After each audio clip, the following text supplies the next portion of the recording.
Kapayapaan ng Panginoong Hesukristo ay sumainyong lahat. Magandang araw sa inyong lahat, saan mang sulok ng mundo kayo naroroon sa mga oras na ito. Ang nakaraan, sa unang tagpo ng Part 4 ng ikatlong dialogo sa Aklat ni Job, muling nangusap ang kaibigan ni Job na si Eliphaz mula sa lungsod ng Teman. Sa konklusyon ni Eliphaz, si Job ay sobrang nagkasala dahil sa mga masasamang ginawa niya, at pinayuhan ni Eliphaz si Job na dapat siyang makipagpayapaan sa Diyos at itigil na niya ang pagtrato sa Diyos na parang isang kaaway, tanggapin ang pagtuturo na ibinigay ng Diyos at panatilihin ang mga salita ng Diyos sa kanyang puso, at dapat niyang wakasan ang lahat ng kasamaan na nagawa sa kanyang tahanan. Kung mananalangin siya, sasagutin siya ng Diyos at dapat niyang tuparin ang kanyang mga panata. Kung magkagayoy, magtatagumpay siya sa lahat ng kanyang gagawin at sisikat muli ang liwanag sa kanyang landas, sapagkat ibinababa ng Diyos ang mapagmataas at iniligtas ang mapagpakumbaba. At kung inosente siya at kung tama ang ginagawa, ililigtas siya ng Diyos.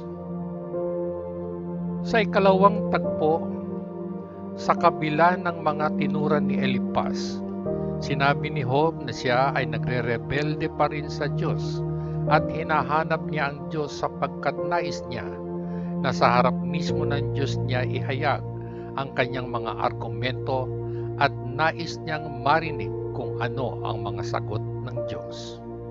Alam niya na sa huli, minsan at magpakailanman, idedeklara ng Diyos na siya ay inosente, sapagkat tapat niyang sinusunod ang mga kalooban ng Diyos, hindi ang sarili niyang kagustuhan. At binigyan diin niya kay Eliphaz at sa dalawa pang kaibigan na ang Diyos hindi ang kadiliman ang kinatatakutan niya, kahit pa binulag siya ng kadiliman. At ngayon, ipagpatuloy natin ang pagbabasa ng ikatlong tagpo ng ikatlong dialogo, ang Part 4 ng Aklat ni Job.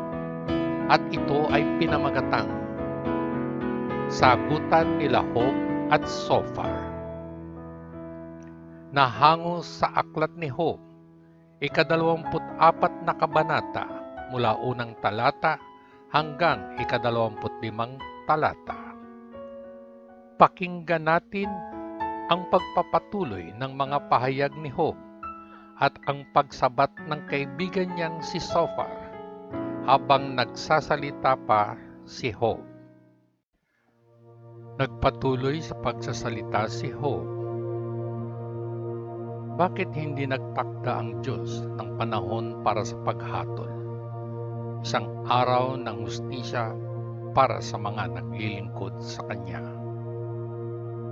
Inilipat ng mga tao ang mga linya ng ari-arian upang makakuha ng mas maraming lupa. Nagnanakaw sila ng mga tupa at isinasama sa kanilang sariling mga kawan. Kinukuha nila ang mga asno ng pag-aari ng mga ulila at itinatago ang baka ng isang balo hanggang sa mabayaran niya ang kanyang mga utang.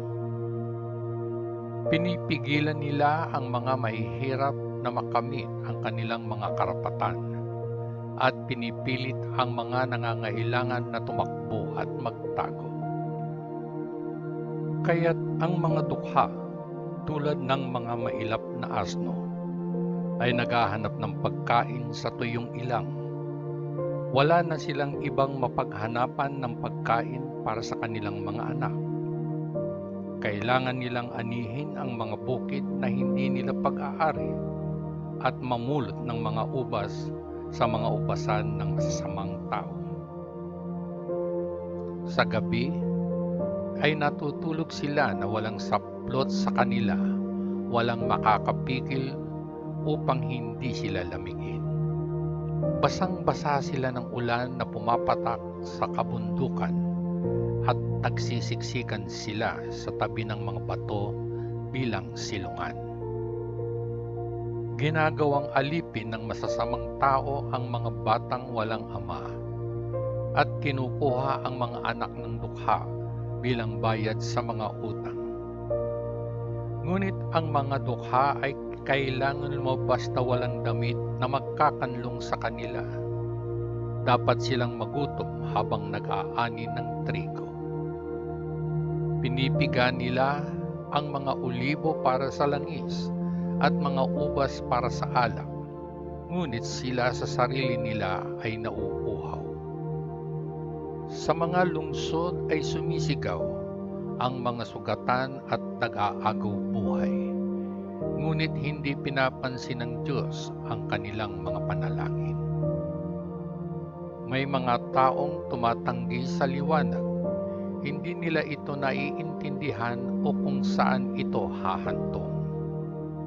Sa madaling araw, ang mamamatay tao ay bumangon at lumabas upang patayin ang mahihirap, at sa gabi ay nagnanakaw siya. Ang mga ngalunya ay naghihintay sa pagsapit ng takip silim. Tinatakpan niya ang kanyang mukha para walang makakita sa kanya.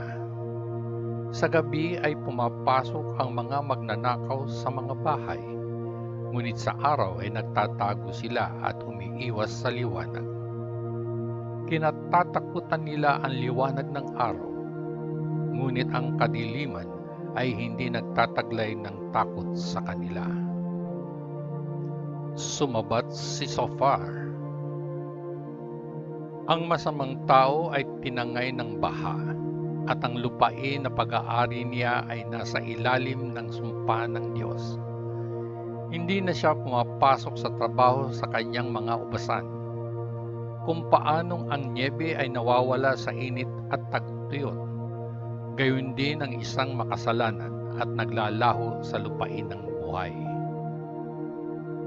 Kahit ang kanyang ina ay hindi siya naaalala ngayon, siya ay kinakain ng mga uod at nawasak tulad ng isang natumbang puno.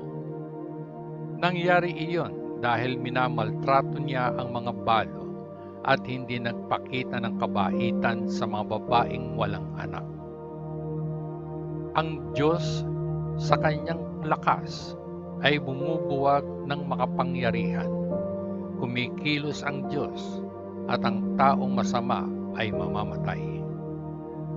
Maaaring hayaan siya ng Diyos na mamuhay ng matiwasay, ngunit binabantayan siya sa lahat ng oras.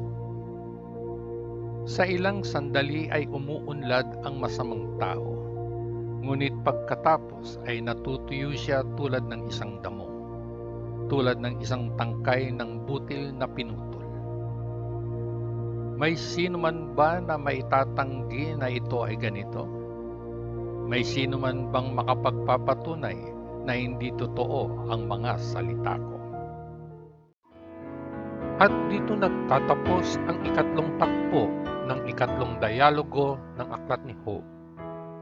Abangan bukas ang pagpapatuloy ng part 4, ang ikatlong dialogo ng Aklat ni Job.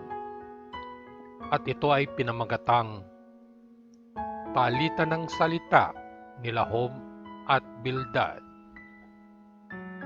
Hanggang sa muli, patnubayan nawa tayong lahat ng dakilang Diyos ang masalangit. Sa ngalan ng Panginoong Hesukristo na ating manunubos. Peace.